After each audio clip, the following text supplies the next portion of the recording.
Alright, we're going to begin chapter 1, section 6a. Alright, in this lesson we're going to solve polynomial equations. Now, most of these polynomial equations can be factored, so you would just do your normal factoring steps, right? GCF, grouping, special cases like a difference of squares, cubes, or anything like that. Just the only new kind of factoring thing that we haven't really gone over is something like that last bullet says, right? If you have the square of the middle term as your first term, over the variable, then you can use substitution to simplify the polynomial, right? So we'll get to those when we see it, right? In words, it might seem a little bit confusing, but you're going to see it's not so bad. All right, so these first 4 examples, I say solved by factoring. All right, so we would start by getting our equation equal to 0, right? That's typically always our very first step. So I'm going to start by subtracting 48x squared over here. All right, so then subtracting 48x squared, I end up with 3x to the 4th minus 48x squared equals 0. All right, now that it equals 0, I can factor and then use our zero product property as we learned, just like with quadratic equations, right? So I'm going to take out our GCF, which in this case it's a 3x squared. All right, so if I take out a 3x squared, I'm left with an x squared minus 16. All right, and I can actually factor this a little bit more, right? X squared minus 16 is a difference of squares. So we get 3x squared, x plus 4, and x minus 4. All right, and then we can set all of these factors equal to 0, right? Everything's fully factored. And then we solve each of these, and then we get our answers. All right, so I'm going to divide by 3 everywhere, and then I get x squared equals 0. We can square root both sides and then do a plus minus, but in this case, if I get x equals plus minus 0, right, 0 isn't positive or negative, so it's really just going to be x equals 0. All right, so I'm going to write that off to the side, right? It's going to be x equals 0 as one of our answers. All right, for another one of our answers, we can subtract 4, and then I get x equals 4, and then here I can add 4 on both sides, and I get x equals positive 4. All right, which makes sense because in general, our highest exponent is going to tell us how many answers we should expect, right? Just like with our quadratics, when we got an x squared plus whatever, right, we typically got 2 answers, right? There were only some times where we got less than that, all right, which is a case like this, right? You're going to see we have a 0, a 4, and sorry, I wrote this wrong, negative 4. Negative 4. All right, we have a 0, a negative 4, and a 4. You might think, okay, well, that's only 3 answers, right? If our highest exponent tells us the amount of answers, then I should have expected 4, all right? Keep in mind, this x squared is telling us that x equals 0 is a solution twice, right? So then I get, really, this x squared equals 0 is the same as x times x equals 0, and so I get x equals 0 and x equals 0, right, twice. Right, but again, just like with quadratics, if you got an answer twice, you only really need to write it once. All right, so these are our 3 answers in this case. All right, we can try the exact same thing with the next one. All right, this one's already set equal to 0, so I can just go ahead and factor. I'll take out a GCF. In this case, it's also going to be 3x squared, and we're left with a 3x squared minus 4 equals 0. All right, nothing here is factorable anymore, so I'm going to have a 3x squared equals 0. And then I'm going to have a 3x squared minus 4 equals 0. All right, this first one's going to solve the exact same way as it did the previous problem, right? I get an x squared equals 0, square root both sides, and I get x equals 0 as one of my answers. And for our next one, I can isolate the x squared, and then I'm left with the 3x squared equals 4, divide by 3 on both sides, and I get an x squared equals 4/3. And then I can square root both sides, and so I get x equals plus minus. The square root of 4 is 2, and the square root of 3, I can't simplify that anymore, so we get the square root of 3 on the bottom. All right, and now in this case, I don't want to leave the radical in the bottom, so we're going to get rid of it by multiplying the square root of 3 on the top and on the bottom. So we get x equals plus minus 2 square root of 3 over 3. All right. For the next one, we get we have 4 terms, right? There's no GCF in this case, but there's 4 terms, and we can factor 4 terms by grouping. So I'm going to group the first 2, and then I'm going to group the second 2. And then from the first group, I can take out an x squared, and I'm left with an x minus 3. From the next group, I can take out a 3, and I'm left with a plus 3 times x minus 3 equals 0. All right, and this is going to become an x squared plus 3 times an x minus 3 equals 0. And so we get x squared plus 3 equals 0, and x minus 3 equals 0. All right, and so one of these is easier to solve, right? I'm just going to add 3 to both sides, and I get x equals 3. And then for the next one, I can subtract 3 on both sides, and then I get x squared equals negative 3. And then when we go to square root both sides, I get x equals plus minus. Don't forget that a negative underneath the radical is going to become an I. Right, so we learned I in the previous lesson. That doesn't mean it's only going to show up in that lesson, right? It's an important lesson because it's applicable to every single other problem in the future, that if you see a negative under the radical, that you should be taking out the I, right? We're never going to be left with a no solution or like anything strange like that, right? Now that we know that we can work with I, then we're going to include it in our answer where applicable, right? Just like in this case.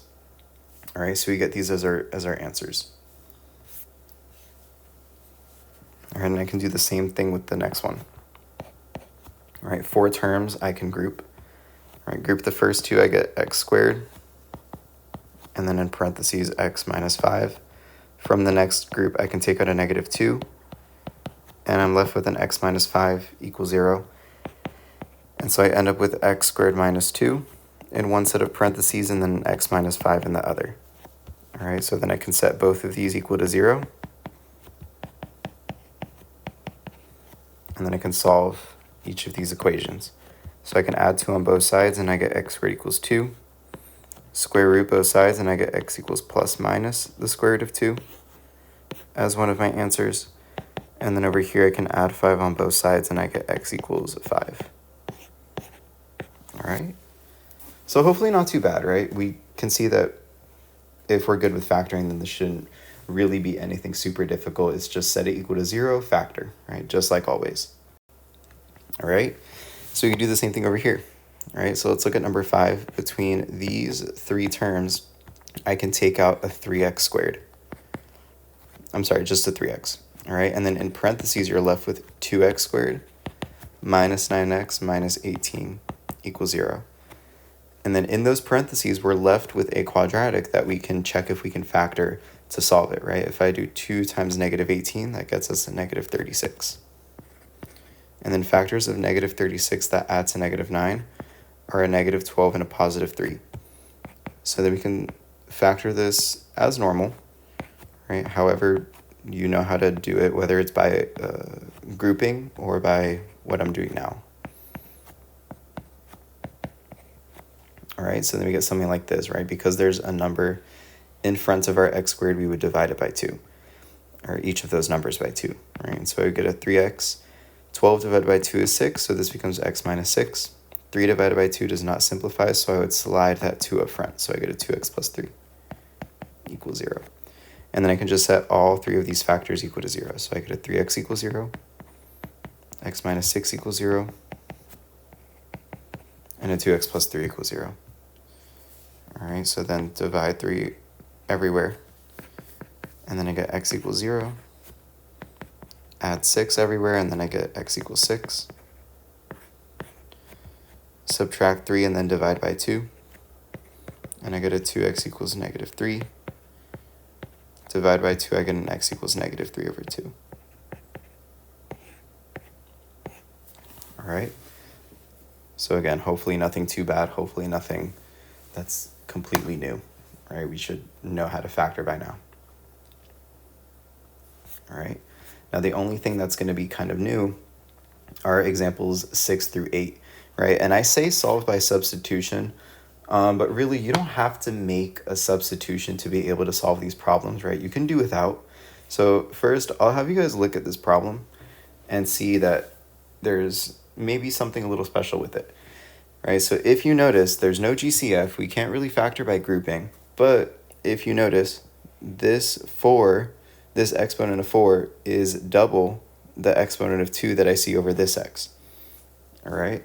So notice that this looks like a quadratic that we can factor normally, right? If I gave you, let's say, y squared minus 3y plus 2 equals 0, right? Most of us can see this and think, oh, okay, I know how to factor that, all right? That's exactly going to be the case here, all right? So if I have something like this, you can factor it just like you would if it was a quadratic. Just in your parentheses, when you have x over here and x over here, it's not going to be just the x.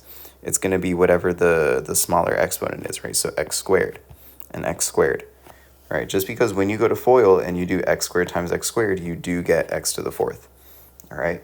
So we can really just factor this normally, like a normal quadratic, all right? I call these quadratic form.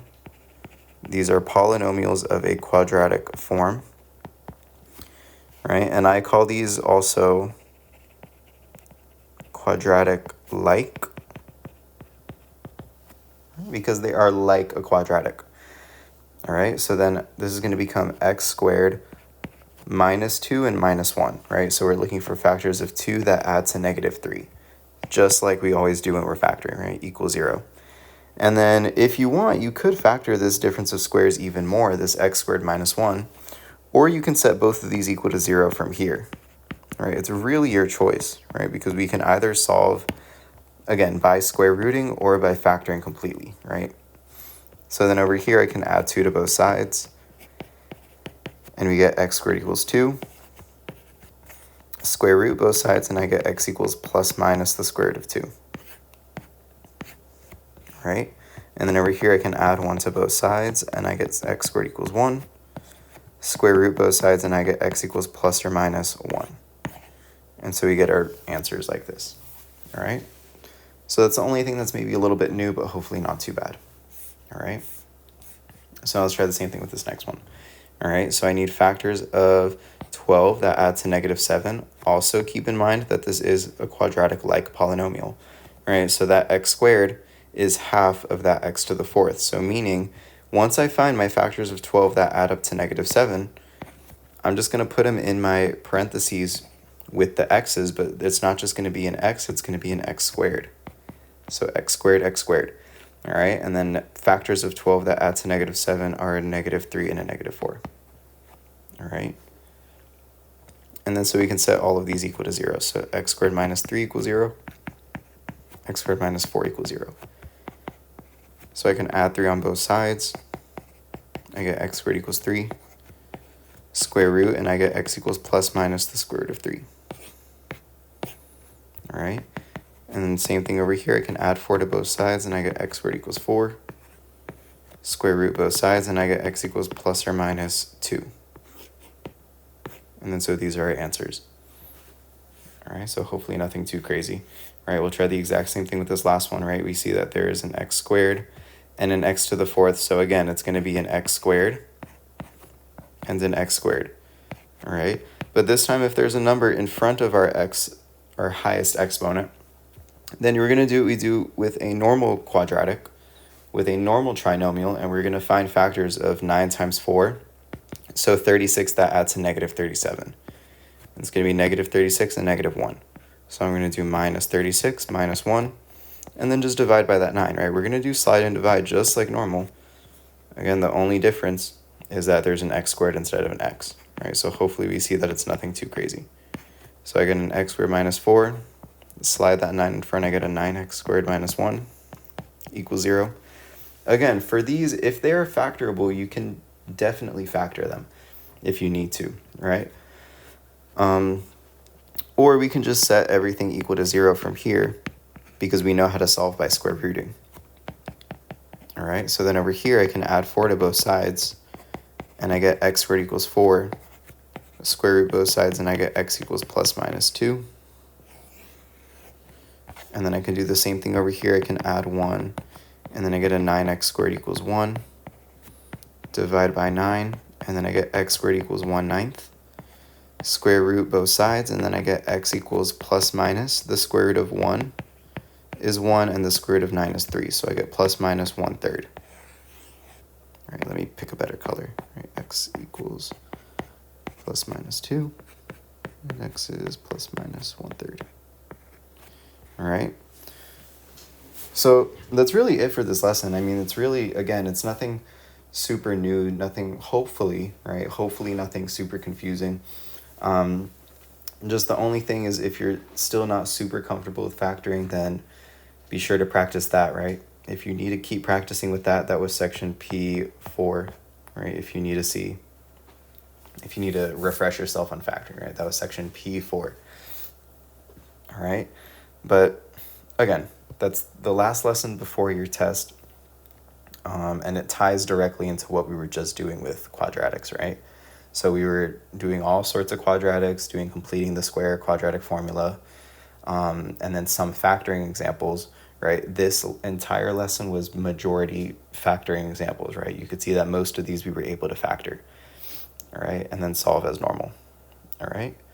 But yeah, hopefully not too bad again.